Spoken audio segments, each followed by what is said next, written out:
Worldwide parent coach and conscious educator Sue DeCaro is on a mission to revitalize the joy in parenting. Welcome to Conscious Parents, Thriving Kids, a podcast designed to help parents all over the world create deeper connections with themselves and their children while overcoming life's daily parenting challenges. Listen in if you want to bring more laughter, love, and enjoyment to your home life. Welcome to Conscious Parents, Thriving Kids, a place for all things parenting. I am your host, Sue DeCaro. Today, I'm pleased to introduce my special guest, Helen Maffini. Helen is the director of Mindfulness Education. Her life's mission is to improve the lives of children by working in the area of social and emotional fitness and wellness. Helen is an NLP practitioner, a certified emotional intelligence coach, and positive psychology coach. She is the author of the book, Developing Children's Emotional Intelligence, as well as several other children's books. She has lived in 13 countries around the world, which has helped her to understand how children thrive. Helen has worked with education reforms at the government level with schools, international organizations, and coaches and trains parents. Helen, welcome to the show. Thanks so much, Sue, for having me. I'm really happy to be here. It is my pleasure. So, as you and I have talked about, mindfulness is such a powerful tool for both children and adults. It can be described as a mental state focusing one's awareness on the present moment while calmly acknowledging and accepting one's feelings, thoughts, and bodily sensations. It's so important for all of us. Helen, let's talk about how children can foster a mindfulness practice in their daily lives and really hone in on those benefits that they might receive from that. Great. Yes, my favorite topic in the world. As you know, I'm really a strong believer that if we can help young children and all children to develop these skills in life, that they're going to just have this great toolbox to take them through some of the harder times and be able to cope and live, a more happy and fulfilling life, which is what the research is starting to show us. So I think, when you get to our age, or I think I'm probably a bit older than you, but we start to think, wow, imagine if we'd known this when we were 5 or 6 or 8. So I think I just want to say that, first of all, that it is something that is really powerful. But I also want to say it's not magic. It's not something that's going to fix every problem in everybody's life, which I think sometimes in the media, there's a lot of attention on mindfulness, and it seems a bit like a magic wand that you just do it a few times and things will improve. I just wanted to put that in perspective. It's something that takes time to develop. First of all, for your listeners, if you're not familiar with the practice, I want to encourage you to, don't give up too soon. Just try small, tiny steps to bring it into your own life and also into your child's life. And one of the things I always like to point out is it's really important for parents to develop their own practice in mindfulness. That might be like, oh, another thing I have to learn, or I don't have time to do that. I'm a really busy mom or dad. But I think as parents, if you really dig into things, that kids really absorb what we model and what we show them rather than a lot of times what we tell them to do. So developing your own practice, and it can just be a very small thing. You don't have to start meditating for 1 hour a day or take a course or do anything. Use app to start off, just doing a 1 or 2 minute meditation, or just noticing your breath and giving yourself that little bit of space between when your emotions are coming in strongly and when you want to react. We can talk a little bit more about that later. And then, of course, there's lots of very practical things we can do with our children as well to help them develop these skills. I want to just highlight a few of the things that you said that are super important. I think the key factor is, in order for children to have a mindfulness practice, it's really important for the adults in their lives to adopt a practice and to model such great ways to take care of ourselves for our emotional health and well-being. And you also mentioned in different wording that it takes baby steps, that we don't develop a mindfulness practice from 0 to 100 overnight, just as we don't build muscles in the gym overnight. It takes time to really work on our practices, whatever those skills are, whether it's lifting weights or creating more mindfulness in our lives and more space. So I think that's a really important focal point for those that are just starting out. And then you also mentioned the breath. Let's talk a little bit about the breath, because I think for so many people, Helen, that's something that's with us all the time. We always have it. It's not a tool we have to go search for, and it doesn't take a lot of time. So in your experience, can you tell us about our breath and how we can use that in more of a, in the moment, need to create some space and some pause in our life? For me, this has been the thing that has worked the best for me, and that I started practicing, quite a few years ago. And then one day thought, you know what, this is really working. This, like, I would have really reacted, and I'm not anymore.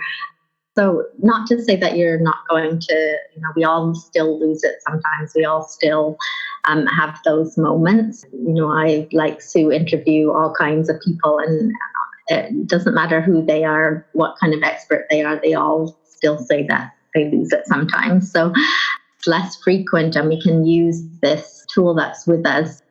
I would suggest, especially what I found really helpful is before going to bed. I like to do some deep breathing before going to bed. And all these things are just very simple. So, taking 4 deep breaths in and then holding for 7 and releasing again for 4. And people do it in all different numbers, but that's the way that I like to do it. I like to have a long hold, and I can literally feel the stress kind of disappearing out of my body. And it really does help if I do that 5 or 6 times before I go to sleep. It's kind of just a habit now that I just automatically do that. But we can also use it, in the day when we're in a situation that's annoying us, or we feel anxious or worried or mad. And this happens all the time when you're working with young children, because you want to keep them safe and for all different reasons, right? I think just being able to recognize that moment and then to take some breaths and kind of breathe in. I like to use my fingers to have a physical, touch there, and just kind of breathe in and out along my fingers before I react and either say something that I didn't mean to say or do something that I didn't want to do.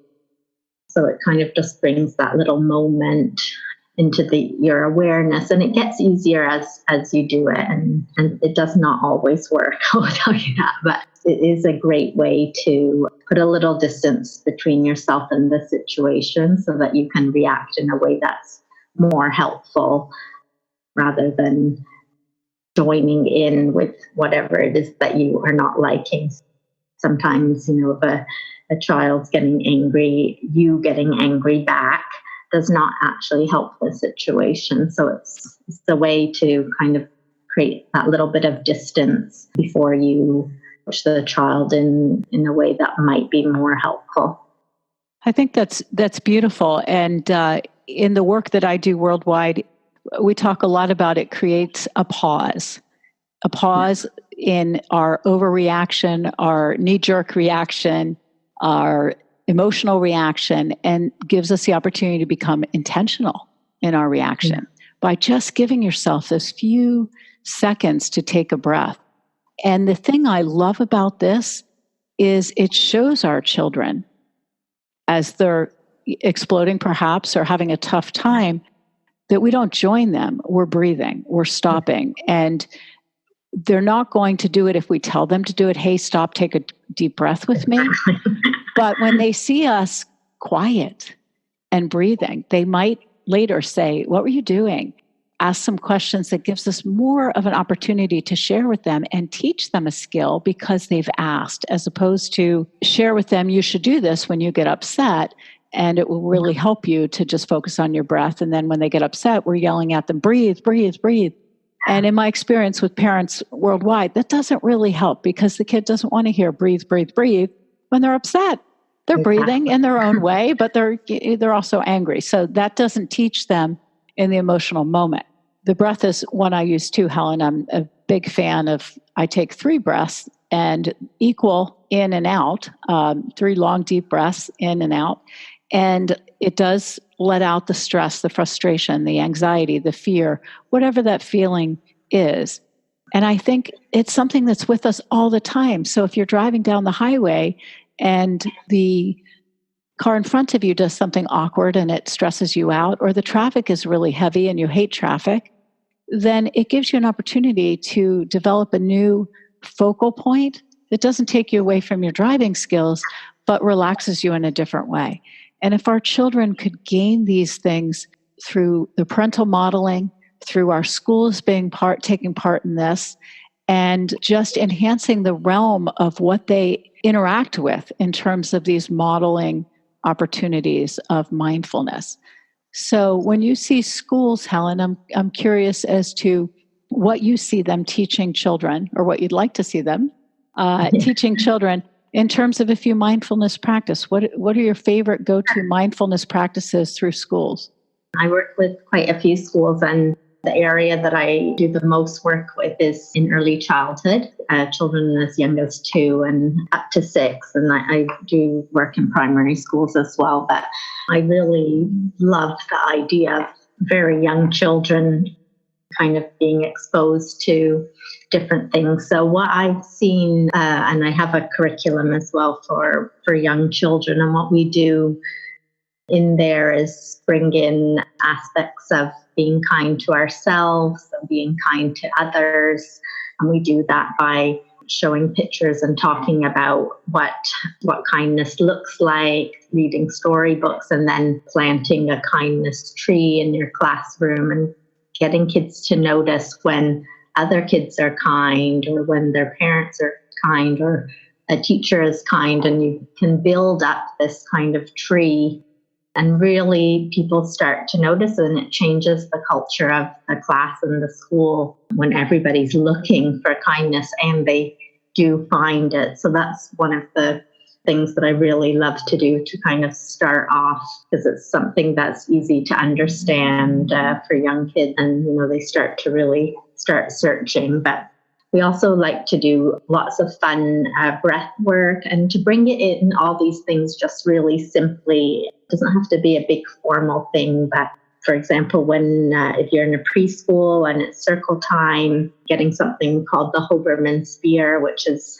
a kind of ball that goes in and out, is a symbol for our breath, and kids just love to pull this ball in and out. It's called a Hoberman sphere, and they're very cheap on Amazon. But that is a great way for kids to start to notice their own breath, is by having that physical toy to kind of breathe in and out with.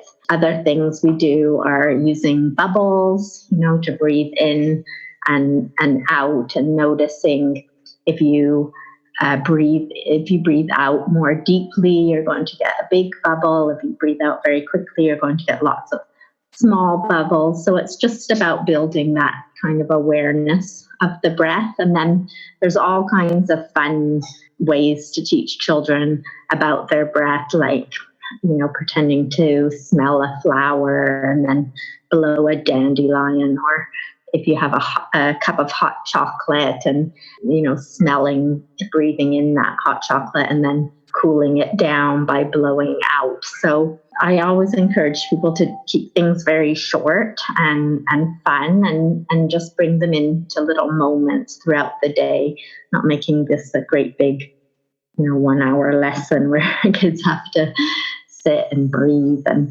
do things, but just keeping it really playful so that the interest and the motivation is there for kids, and they love it. And another thing I like to do is bringing that attention to what we're hearing. So listening. So if you have a bell, and then you can, get the children to really be quiet and listen and see what they hear. And I always remember last October, I was in Hong Kong, which is quite a noisy place. And this little boy said, there was a bird and it was never there before. And it was so funny to me because the bird has always been there, but it's the first time that he'd heard it because he was listening so carefully. But going on mindful walks, and if you're a parent, this is a really lovely thing to do, is to go out in nature and then just really ask your child to listen and then talk about what are those different sounds. So you're bringing attention to what's going on in the present moment. And kids are so naturally curious and they love these things when it's kind of made into a game, but it really does help to develop that skill that's naturally there of focusing and noticing on what's going on. The other game that they love to play is I get a tambourine and pass the tambourine around, and the goal is not let it make a sound. So they have to, notice how they're holding it and move it very carefully kind of around the circle. And then it's about discussing what happened and how did they feel and what did they notice during those activities. Those are just a few. I could go on and on for hours. And those are beautiful. While you were talking, I was actually smelling hot chocolate when you were describing the hot chocolate. Okay. And I think you have touched on so many wonderful things. Our senses. So it's not just our breath, our senses that are with us all the time. Yeah. We don't have to go out and buy something because we actually own these senses. They're part of us.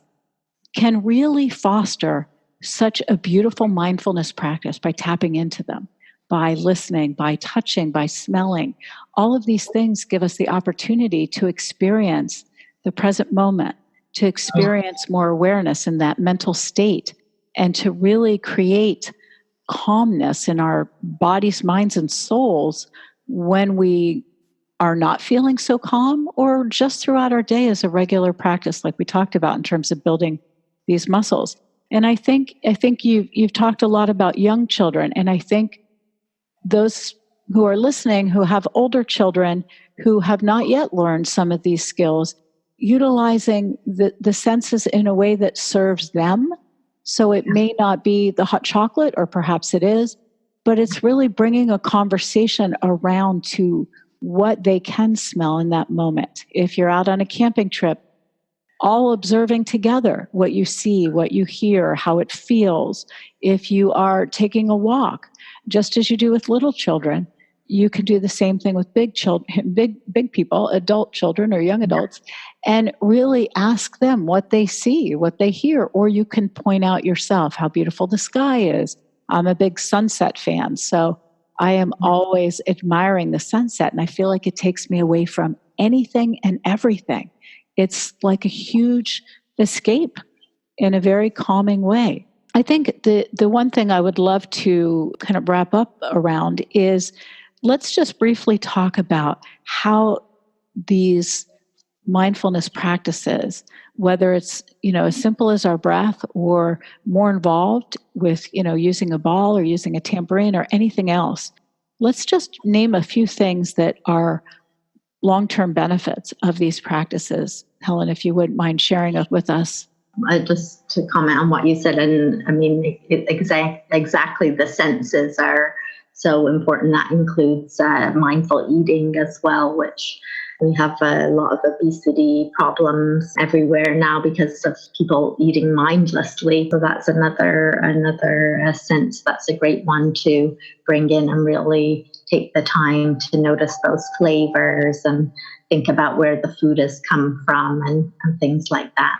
Going on to the benefits, more and more research is coming out in schools, and there's a huge base of research based on people using mindfulness with the MBSR program for health. I would say it can be quite transformational. It can definitely help with lowering anxiety, helping people overcome fears and physical pain. Those are some of the ones that we hear more about with, use in the MBSR program. But with children at home and at school, we have found children are calmer, they get better sleep, they're happier. And this actually really helps them with their academic schoolwork because they're able to focus much more easily and pay attention to what's needed at the time. So it's actually shown to have a great benefit on their academic work. But other things that have come up, children are more empathetic, kinder, and a lot of those pro-social skills are developed through this practice of mindfulness. So I think I'm a big proponent of bringing this into classrooms and into schools, but I think equally it has to be something that, it happens at home, it happens at school, and we all work together to learn these skills for ourselves and also for the kids that we work with or our own children at home. And I think that's beautiful. And if we can reduce the emotional upheaval that we sometimes feel, the anxiety and the fear on a day-to-day basis in our lives, just imagine how different this world would be. So it really takes a village to raise a child, and it takes the world to kind of shift the attention and the focus away from the fear, the anxiety, the stress that many in this world experience, and really reduce it and bring much more kindness and empathy, as you explained, into our everyday interactions with one another. So beautiful, beautiful. So much value to creating a mindfulness practice. And again, as we talked about in the beginning, I think for our listeners, it's very important to take baby steps, to be gentle with yourself, to be patient, to pick one thing that you'd like to focus on and just do that so that you do become good at that one thing and can model that for your children and also receive the benefits for yourself in terms of reducing those things that we mentioned. So beautiful. Your work in this world, Helen, is just so important, and I'm honored to know you, work alongside of you, speak with you, and really create what we both feel is so important in this world today. So I would love to invite our listeners to check out your website, which is mindb-education.com. Again, that's mindb-education.com. And Helen, before we close, are there any parting words of wisdom that you would like to share with our listeners that you haven't already shared? Just the last thing I'd like to say is a lot of people get overwhelmed. They hear about all of the benefits and how in the media a lot, and they try to meditate and their mind wanders off and they think that they can't do it. And so I would encourage you, as Sue and I have both said throughout this podcast, number one, just do something small, just do 1 minute, and also keep doing it. Don't give up after a week or a day.